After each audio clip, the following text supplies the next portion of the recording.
हाय दोस्तों, तो फिर से मैं आ गई हूँ आपके साथ एक और वीडियो लेकर, जिसमें मैं आपको बताऊंगी कि जो जेट एग्ज़ाम है 2025 का, उसके लिए जो एप्लीकेशन विंडो है वो क्लोज़ होने वाली है अगले 2 दिनों में, यानी कि 30 नवंबर को।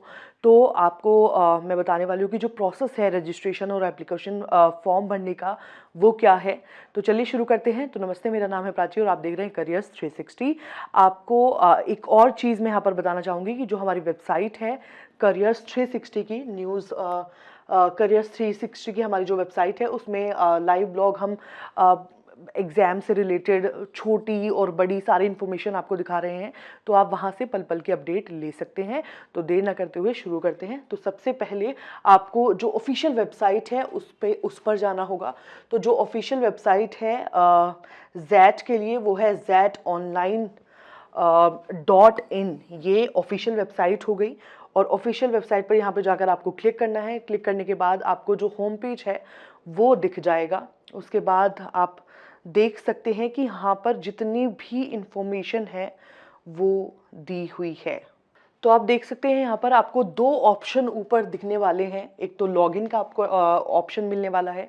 जिन लोगों ने अपना जो रजिस्ट्रेशन है वो कंप्लीट कर लिया है, वो लॉगिन कर सकते हैं। और जिन्हें रजिस्टर करना है अभी, वो रजिस्टर वाले ऑप्शन पर क्लिक कर सकते हैं। बात करते हैं रजिस्ट्रेशन प्रोसेस की। आप अपना फॉर्म कैसे भर सकते हैं, अपने आप को रजिस्टर कैसे कर सकते हैं, उसके लिए आप देख सकते हैं सबसे पहले यहाँ पर बहुत अच्छे से विया इमेजेस एंड डायग्राम्स आपको समझाया हुआ है। सबसे पहले आपको अपने आप को रजिस्टर करना है। उसके बाद अपनी जो ईमेल आईडी है आपकी, वो आपको वेरीफाई करनी है। उसके बाद आपको जो फॉर्म है, फॉर्म को भरना होगा। उसमें आपकी जो पर्सनल डिटेल है, एड्रेस वगैरह सारी चीज़ें होंगी। उसके बाद में जो भी रिक्वायर्ड डॉक्यूमेंट्स होंगे, आपकी मार्कशीट, आपकी डिग्रीज़, आपको वो अपलोड करनी होगी। उसके बाद आपको जो एप्लीकेशन फ़ी है वो भरनी होगी। और उसके बाद में आपका जो एप्लीकेशन फॉर्म है वो आपको भरना होगा। और यहाँ पर देखिए, आप देख सकते हैं कि यहाँ पर इम्पॉर्टेंट डेट्स जो हैं एग्ज़ाम से रिलेटेड, वो मेंशन की हुई है। तो आप देख सकते हैं कि यहाँ पर बताया हुआ है कि जो रजिस्ट्रेशन है वो 15 जुलाई 2024 को शुरू हुआ था। और जो रजिस्ट्रेशन है वो अगले 2 दिनों में, यानी कि अगले 30 नवंबर को क्लोज होने वाला है। एडमिट कार्ड आप 20 दिसंबर को डाउनलोड कर सकते हैं। और जो एग्ज़ाम की डेट है जेट की, वो 5 जनवरी एग्ज़ाम की डेट है। टाइमिंग जो है वो 2 बजे से 5:30 बजे तक की है, यानी कि 2.5 घंटे का आपका एग्ज़ाम जो है वो होने वाला है। आप देख सकते हैं कि यहाँ पर रजिस्ट्रेशन का जो प्रोसेस है वो भी यहाँ पर बताया हुआ है कि स्टेप्स बताए हुए हैं। पहला स्टेप ये है कि अगर जो कैंडिडेट है वो वन गो में अगर एप्लीकेशन अपना पूरा जो फॉर्म है वो नहीं भर पा रहा है, तो उसको सेव एंड नेक्स्ट स्टेप पर वो क्लिक कर सकता है, जिससे आपका जो डेटा है वो सेव हो जाएगा। उसके बाद स्टेप 2 दिया हुआ है कि कैंडिडेट्स को एडवाइस दी जाती है कि सारी जो भी डिटेल्स हैं वो वेरीफाई करे और केयरफुली अपनी सारी जो डिटेल्स हैं वो भरे सबमिट करने से पहले। इसके बाद स्टेप 3 में दिया हुआ है, अगर जो कैंडिडेट का नेम है, उनके फादर का नेम है, उनकी मदर का नेम है, ये सब बिल्कुल सही होना चाहिए।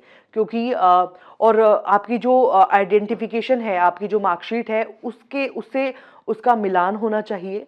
और जो चेंजेस वगैरह हैं फॉर्म में, वो इन फ्यूचर नहीं होंगे। तो you have to be very careful while applying online. जिसके बाद स्टेप 4 दिया हुआ है कि candidates are can proceed to fill academic and work experience detail of the application form. जो आप अपना वर्क एक्सपीरियंस वगैरह है वो भी फिल कर सकते हैं। इसके बाद है आपको सेलेक्ट करना होगा XLRI program as per your reference. आप अगर XLRI में पढ़ना चाहते हैं थ्रू जेट और GMAT, तो आप जो प्रोग्राम है वो अपना चूज़ कर सकते हैं अपनी प्रेफरेंस के अकॉर्डिंग। उसके बाद है select the XAT test city preference, मतलब आपकी सिटी प्रेफरेंस क्या है, आप वो चूज़ कर सकते हैं। उसके बाद आपको जो भी सिग्नेचर वगैरह हैं और जो भी आपको फ़ोटोज़ वगैरह लगानी है उसका एक फॉर्मेट है, उस फॉर्मेट को आपको फॉलो करना है। इसके बाद आपको दिया हुआ है स्टेप 8 है, आप अपना जो फॉर्म है आपको प्रीव्यू का ऑप्शन दिखेगा, तो फॉर्म भरने से पहले आप प्रीव्यू कर सकते हैं, डिटेल्स चेक कर सकते हैं कि सही है या नहीं। इसके बाद स्टेप 9 है,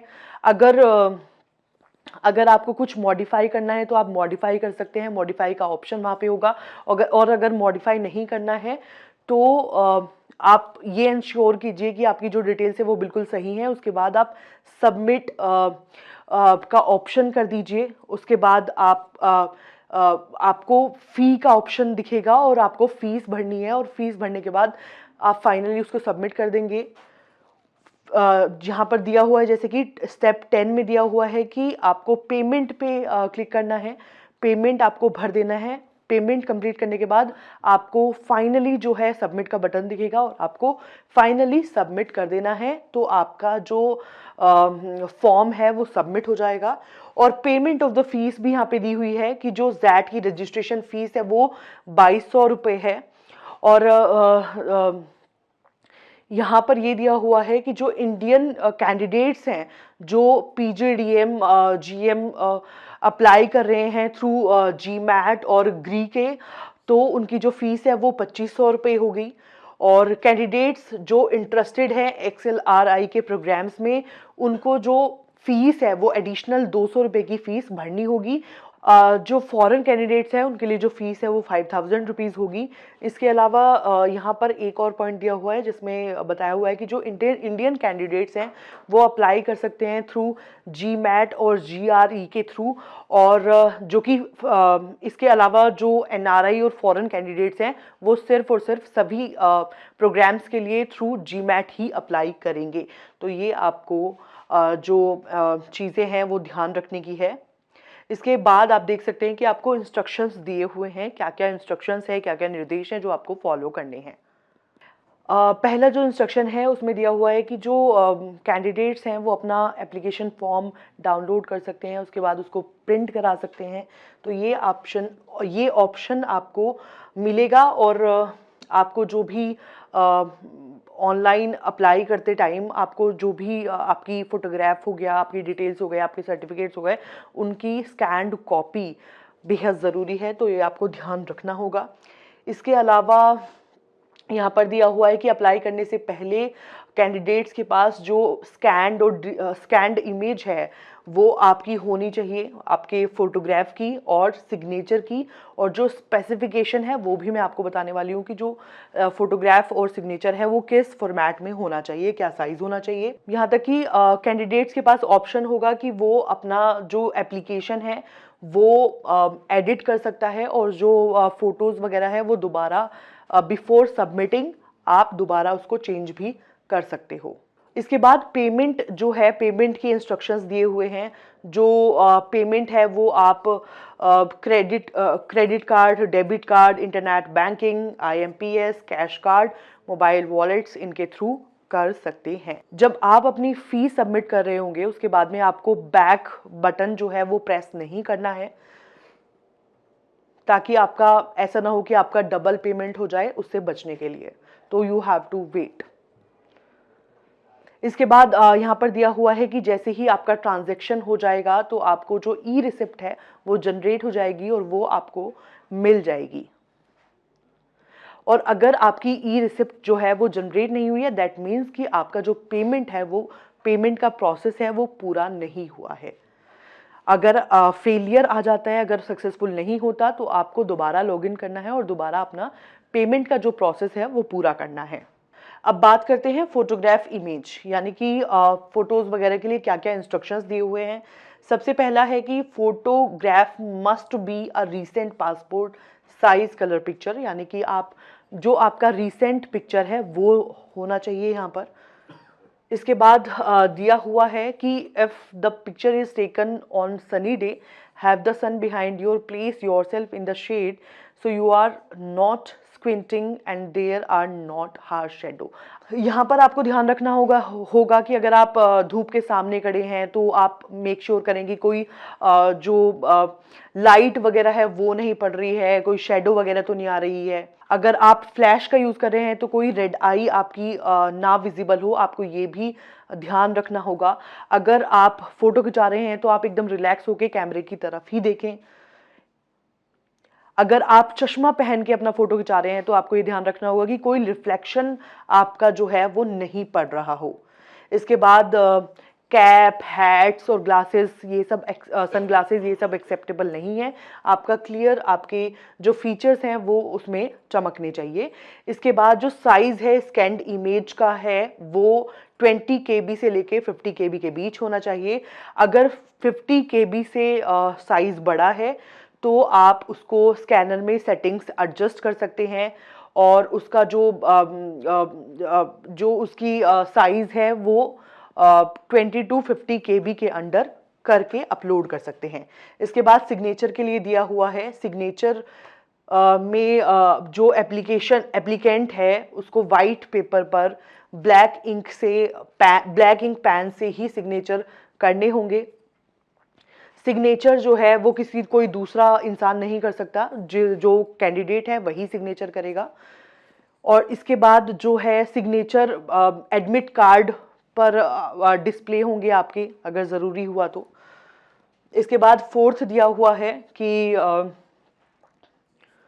जो अपलोडेड सिग्नेचर है, जब आप साइन कर रहे होंगे तो जो आपने अपलोड किए सिग्नेचर वो मैच करने चाहिए। उसमें अगर मिसमैच हुआ तो आपके लिए बहुत प्रॉब्लम हो सकती है। इसके बाद फिफ्थ ऑप्शन दिया हुआ है, पॉइंट दिया हुआ है यहाँ पे कि same goes with the photo. आपका जो स्कैन्ड इमेज है सिग्नेचर की वो बिटवीन 20 KB to 50 KB होनी चाहिए। और स्कैनर के लिए आपको यहाँ पर दिए हुए हैं इंस्ट्रक्शंस। सबसे पहले तो ये है कि 200 DPI में के रेजोल्यूशन में ही अपना स्कैनर आप सेट करें और आपको जो कलर है वो ट्रू कलर पे सेट करना होगा। फाइल साइज आपको बताया मैंने जैसे कि 20 KB से 50 KB के बीच ही रखना है। इमेज आपको क्रॉप करनी होगी, सिग्नेचर को क्रॉप करना होगा, उसके बाद आपको अपलोड करना होगा फाइनल साइज में। और जो फाइल है, इमेज है, वो आपकी JPEG और JPG फॉर्मेट में होनी चाहिए। और बात करें सिग्नेचर की तो सिग्नेचर के लिए अलग से 2 सेपरेट लिंक मिलेंगे आपको, फोटो और सिग्नेचर के लिए अपलोड करने के लिए। आपको सिग्नेचर अपलोड करना है तो सिग्नेचर वाले लिंक पे क्लिक करिए और फोटोग्राफ अपलोड करना है तो उसके लिंक पर क्लिक करना होगा आपको। आप लोकेशन ब्राउज करके देख सकते हैं जहां पर आपकी फोटो और सिग्नेचर सेव हुआ है। उसके बाद में आपको सिलेक्ट करनी है फाइल और फिर लास्ट में आपको अपलोड बटन पे क्लिक करना है। तो आई होप जो इन्फॉर्मेशन मैंने आपको बताई है वो आपके लिए बहुत काम आने वाली है। ऐसी और वीडियोस के लिए आप देखते रहिए करियर्स 360।